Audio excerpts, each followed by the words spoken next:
हवा में नमी भारी है और जंगल ऐसा लगता है जैसे वह अपनी सांस रोककर सुन रहा हो। आशिता चट्टान के किनारे खड़ी है और वह रिकॉर्डर में धीरे से कहती है, नदी का पुराना चैनल अब भी जिंदा है, लेकिन कहीं उसकी गर्दन बंधी हुई है। दूर से घुंघरुओं जैसी आवाज गूंजती है और हवा अचानक ठंडी हो जाती है। झाड़ियों से छोटे छोटे कदमों की आहट आती है और छोटी सी बच्ची जिनिशा सामने आ जाती है। जिनिशा के गले में नीली माला है और वह धीरे से कहती है, दीदी, नदी आज करवट लेगी। रेत की सतह पर अपने आप एक पतली सर्प रेखा उभरती है और वह तुरंत मिट जाती है। गांव ऊंचे बालू टीले पर बसा है और बीच में पुराना चबूतरा है। चारों ओर पुरानी प्राकृतिक पत्थर की दीवारें हैं और उन पर नमी और नमक से बने प्राकृतिक रेखाचित्र चमक रहे हैं। आचार्य रून दीवार पर हाथ फेरते हैं और वह साफ आवाज में कहते हैं, यह चित्र किसी कलाकार ने नहीं बनाए हैं, यह प्रकृति की देन है। दीवार पर सर्पाकार देह दिखती है और बीच में गांठ उभरी है। रून शांत स्वर में कहते हैं, जब भी नदी का रास्ता तोड़ा गया है, भुजंग प्रकट हुआ है। वह दंड देने नहीं आता है, वह नदी का रास्ता सीधा करने आता है। जो उसके बीच में खड़ा हुआ है वह मिट्टी बन गया है। जिनिशा दीवार को छूती है और वह धीरे से कहती है, नदी को भी दर्द होता है। बुजुर्ग लकड़ी का संदूक खोलते हैं और ब्रिटिश द्वार का नक्शा बाहर निकालते हैं। नक्शे पर लाल स्याही में सर्पेंट वैली लिखा हुआ है और किनारे पर हाथ से लिखा गया है, third bend must never be cut. Ashita नक्शा देखती है और वह धीरे से कहती है, तीसरा मोड़ यही है और यही नदी का बेंड है। नक्शे के कोने पर नमी की एक बूंद गिरती है और वह फैलकर एक छोटा नीला गोल घेरा बना देती है। घाटी के छोर पर पत्थरों के बीच एक छोटी गुफा है और उसके अंदर पुरानी नक्काशियां बनी हुई हैं। दीवार पर मेंढर, धान की बालियां और सर्प का गोल घेरा साफ दिखाई देता है। गुफा में हल्की घंटी जैसी ध्वनि गूंजती है और वह टन टन करते हुए गहरी होती जाती है। गुफा के तल में आधी दबी हुई पुरानी पीतल की घंटी दिखती है। आशिता मिट्टी हटाती है और वह बोलती है, यह औपनिवेशिक दौर की नहीं है, यह इससे भी पुरानी है। जिनिशा फुसफुसाती है, इसे मत बजाओ, यह नदी को जगा देती है। हवा में हल्की कंपकंपी होती है और बिना छुए घंटी टुन करती है। दीवार पर सर्प घेरा थोड़ा चमकता है। सुबह उन प्राकृतिक दीवारों पर नई नमी उभर आती है और पुराने चित्रों के पास तीसरी छोटी गांठ बन जाती है। रून स्पष्ट शब्दों में कहते हैं, पहली गांठ वह बनाता है, दूसरी हम लोग बनाते हैं और तीसरी वह खुद बनाता है। जब तीसरी गांठ बन जाती है तब वह उठ बैठता है। आशिता मैप देखती है और वह कहती है, यहाँ प्रेशर रीडिंग लगातार बढ़ रही है और अगर आप कट लगाते हैं तो जमीन नीचे धंस जाएगी। जिनिशा दीवार की तरफ देखती है और वह धीरे से कहती है, आज रात वो आएगा।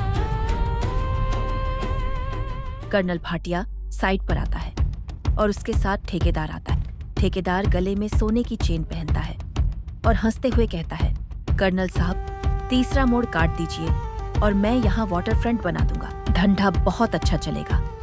कर्नल भाटिया सख्त आवाज में कहता है, मैं यहाँ सुरक्षा की जिम्मेदारी निभा रहा हूँ और मैं केवल अपने बॉस का आदेश मानूंगा।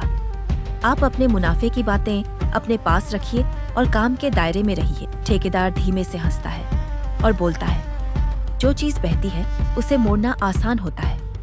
हवा अचानक ठंडी हो जाती है और रेत का छोटा हिस्सा धंसकर फिर अपने आप भर जाता है, जैसे किसी ने नीचे से हाथ रख दिया हो। रात को धूप गहरी हो जाती है और मशीनें बंद पड़ी हैं, लेकिन धरती के भीतर धक धक चल रही है। आशिता मिट्टी पर हाथ रखती है और वह साफ शब्दों में कहती है, यह भूकंप जैसा नहीं है, ये नीचे की सांस है। जिनिशा रेत पर उंगली फिराती है और नीचे से नीली चमक उठती है। जिनिशा धीमे स्वर में कहती है, वह नीचे से देख रहा है। रेडियो पर स्टैटिक नॉइस आती है और बीच में एक धीमी आवाज सुनाई देती है, नदी का रास्ता छोड़ दो। कर्नल भाटिया रेडियो को देखता है और वह सख्त स्वर में कहता है, ये चैनल लाइन है। ये किसने बोला? हवा और ठंडी हो जाती है और कोई उत्तर नहीं आता है। सुबह से पहले ठेकेदार अपने लोगों से एक्सप्लोरेटरी कट शुरू करवा देता है और वह चुपचाप आदेश देता है, आज यह गर्दन खुल जाएगी। ड्रिलर जैसे ही नदी की गर्दन पर घुसता है, किनारा दरकता है और एक मजदूर कीचड़ में फिसलकर नीचे चला जाता है। डर की चीख उठती है और फिर सन्नाटा छा जाता है। आशिता तेज आवाज में कहती है, सब लोग पीछे हट जाइए और नीचे की तरफ रास्ता खाली कर दीजिए। कर्नल भाटिया दांत भींच कर कहता है, सारे उपकरण बाहर निकालो और कोई हथियार मत उठाओ। रेत की सतह पर एक बहुत सूक्ष्म तरंग उठती है और ऐसा लगता है जैसे किसी विशाल देह ने नीचे करवट ली हो। इंजीनियर की जेब में रखा कंपास अपनी जगह पर घूमता है और उसका नीडल दिशा भ्रमित हो जाता है। दो मजदूर कहते हैं, सर, हमारी परछाइयां उल्टी तरफ पड़ रही हैं। आशिता धीरे से बोलती है, ये चुंबकीय डिस्टरबेंस नहीं, ये आने वाले भयानक समय का संकेत है। आशिता तापमान और चुंबकीय रीडिंग लेती है और वह साफ साफ कहती है, यहाँ नीचे गर्म पॉकेट्स बने हुए हैं और यहाँ इलेक्ट्रोमैग्नेटिक स्पाइक मिल रहा है। आचार्य रून गहरी आवाज में कहते हैं, ये धरा का स्वर ऊपर आया है। जिनिशा शांत होकर कहती है, वह किसी को चोट नहीं देना चाहता है, लेकिन नदी के बहाव के साथ छेड़छाड़ हुई तो वो किसी को खड़ा नहीं रहने देगा। कर्नल भाटिया आदेश देता है, कोई ब्लास्ट नहीं होगा और कोई नया कट नहीं लगेगा। अभी के लिए साइट सील कर दी जाएगी। ठेकेदार अपने फोरमैन से धीरे से कहता है, रात में काम फिर शुरू होगा और ये काम आज खत्म होगा। जंगल की तरफ से जानवरों का झुंड घाटी से बाहर भागता दिखाई देता है। रात घनी हो जाती है और बादल नीचे झुकाते हैं। मोट की जमीन फटती है और रेत उबलती है। एक भारी शल्कदार गर्दन मिट्टी के भीतर से उठती है। उसकी आंखों से समुद्री नीली धुंध निकलती है। जिनिशा धीमे स्वर में कहती है, यह वही है जिसे उन्होंने पत्थरों पर लिखा है। आज रात वो देखेगा भी और सुनेगा भी। आशिता कांपती आवाज में कहती है, यही भुजंग है। घाटी के पत्थर हल्का कंपन करते हैं और दीवारों की रेखाएं एक पल के लिए हिलती हुई दिखती हैं। सुबह के वक्त ठेकेदार खुलकर कहता है, ये सिर्फ मिट्टी है और इसे काटकर नया बहाव बना दिया जाएगा। भाटिया ठेकेदार को घूरकर कहता है, मैं यहाँ लोगों की सुरक्षा के लिए हूँ। अगर तुमने रात में कुछ भी गैर कानूनी किया तो मैं तुम्हें खुद हिरासत में लूंगा। आशिता शांत रहते हुए कहती है, तुम पानी को दीवार से नहीं रोक सकते, पानी अपना रास्ता बना लेगा। नीचे से गर्म भाप उठती है और किनारे की घास कांपती है। शाम ढलती है और ठेकेदार अपने लोगों से छुपकर इलीगल माइक्रो ब्लास्ट्स लगवाता है। फोरमैन के हाथ कांपते हैं और वह कहता है, साहब, ये पत्थर खाली बज रहा है, अंदर कुछ जीवित जैसा है। ठेकेदार सख्त स्वर में कहता है, मैंने ये सब बहुत किया है, तुम चुपचाप तार जोड़ो। पहला ब्लास्ट फूटता है और नदी का किनारा फिसल जाता है। पुरानी कीचड़ नहरें फव्वारे छोड़ती हैं और हवा में लोहे जैसी गंध उठती है। आशिता दौड़ कर आती है और वह जोर से कहती है, नीचे वाले घर खाली कर दीजिए और बच्चों को ऊंचाई पर ले जाइए। प्राकृतिक दीवार पर तीसरी गांठ के पास एक छोटी आंख चमकती है और वह तुरंत बुझ जाती है। धरती के भीतर से लोहे की तरह गहरी गरज उठती है और वह लंबी होती जाती है। रेत फटती है और भुजंग मिट्टी और काई के बीच से उभरता है। उसके शल्कों में नीली रोशनी का जाल चमकता है। वह उभरते वक्त सिर थोड़ा झुकाता है, मानो नदी को प्रणाम कर रहा हो। वह गरजता नहीं है, फिर भी उसकी गूंज पूरी घाटी में फैल जाती है। मशीनें अपने आप बंद हो जाती हैं और वर्कर्स के हेडलैम्प्स टिमटिमाते हैं। जिनिशा साफ आवाज में कहती है, तुम लोग डरो मत और पीछे हट जाओ। वह नदी का रास्ता सीधा करने आया है।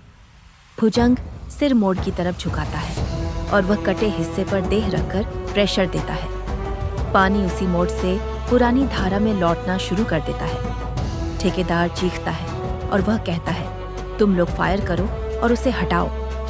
कुछ गार्ड गोलियां चलाते हैं और गोलियां शल्कों से टकराकर टन टन की आवाजें कर वापस आ जाती हैं। भुजंग पलटकर वार नहीं करता है, पर वह पानी के दाब की दीवार बनाकर मशीनों को उलट देता है। कर्नल भाटिया सैनिकों पर चिल्लाता है और वह कहता है, तुम लोग हथियार नीचे रखो और पीछे हट जाओ।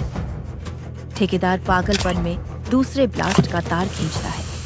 भुजंग उसी जगह अपनी देह से मिट्टी दबा देता है और ब्लास्ट का चार्ज फ्यूज हो जाता है। अब ठेकेदार भागता है और उसके पैर रेत में धंस जाते हैं। वह फिसलता है और उसके नीचे की मिट्टी खाली हो जाती है। कीचड़ और भाप का फव्वारा उठता है और वह घुटनों तक धंस चुका है। ठेकेदार हाँफते हुए चिल्लाता है, कोई मुझे ऊपर खींचो, मैं पैसा दूंगा।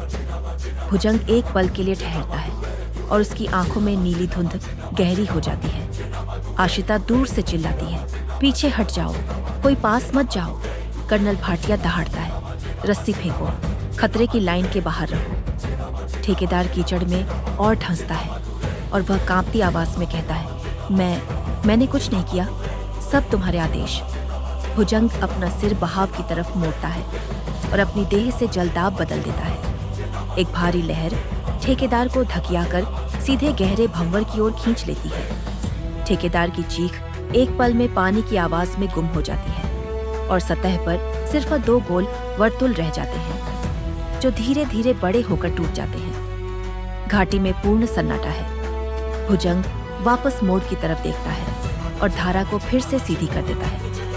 भुजंग नदी की धारा को पुरानी एस कर्व लाइन में ढेलता है, जिससे कई अस्थायी कट अपने आप बंद हो जाते हैं। कहीं कहीं बाढ़ जैसी लहर उठती है और वह किनारों की खाली जमीन में फैलकर खुद शांत हो जाती है। आशिता चिल्लाकर फिर से कहती है, तुम लोग कच्चे घर छोड़ दो और बच्चों को ऊपर ले जाओ।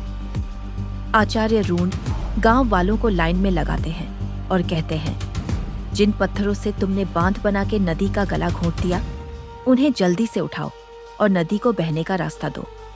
रून और गांव वाले हाथों में हाथ डालकर मानवीय चेन बनाते हैं और पत्थर हटाते हैं। जिनीशा उनकी ताल पर बोलती है, एक एक पत्थर हटाओ और नदी को सांस लेने दो। भुजंग ठहर कर उन्हें देखता है।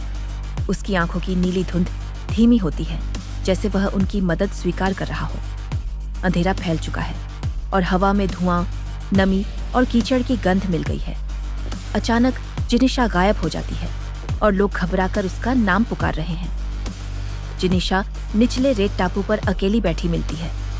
आशिता उसके पास पहुंचती है और वह साफ आवाज में कहती है, तुम मेरे साथ चलो और अब भी किनारे से ऊपर आओ। जिनीशा शांत स्वर में कहती है, मैं डर नहीं रही हूँ और वो यही है। दूर पानी में गोल गोल आकार अपने आप बनते हैं और बनकर तुरंत खत्म हो जाते हैं। सुबह की तिरछी धूप जल पर गिरती है और भुजंग नदी के बीच स्थिर खड़ा होता है।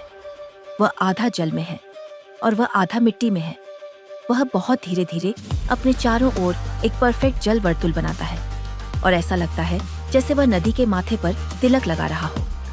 उसके बाद वह मिट्टी में लौट जाता है और शल्क, काई और जल एक साथ तल में समा जाते हैं। आशिता सांस छोड़कर कहती है, उसे बस नदी के लिए रास्ता चाहिए था और वह रास्ता अब खुल चुका है। जल में एक क्षण के लिए नीली रेखा चमकती है और तुरंत मिट जाती है।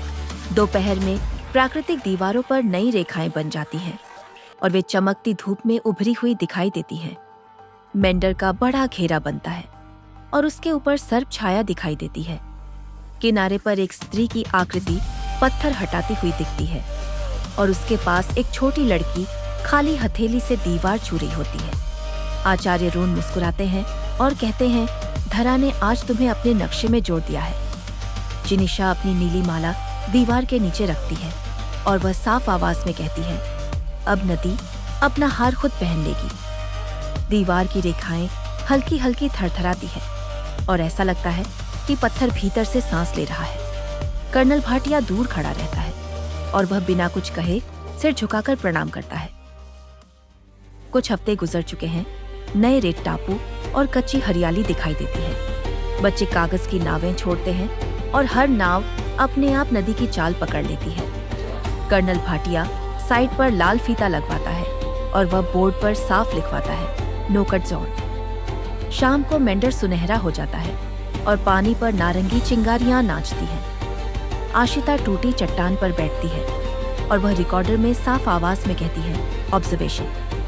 नदी को बस रास्ता चाहिए होता है। जब हम उसका रास्ता रोकते हैं, हम खुद डूब जाते हैं। जिनीशा उसके पास आकर चुपचाप बैठती है और वे दोनों बहते पानी को देखते हैं। दूर चट्टानों के भीतर से बहुत हल्की धक धक जैसी आवाज आती है और वह ऐसी लगती है जैसे कोई सोते सोते नदी की चाल ऑब्जर्व कर रहा हो।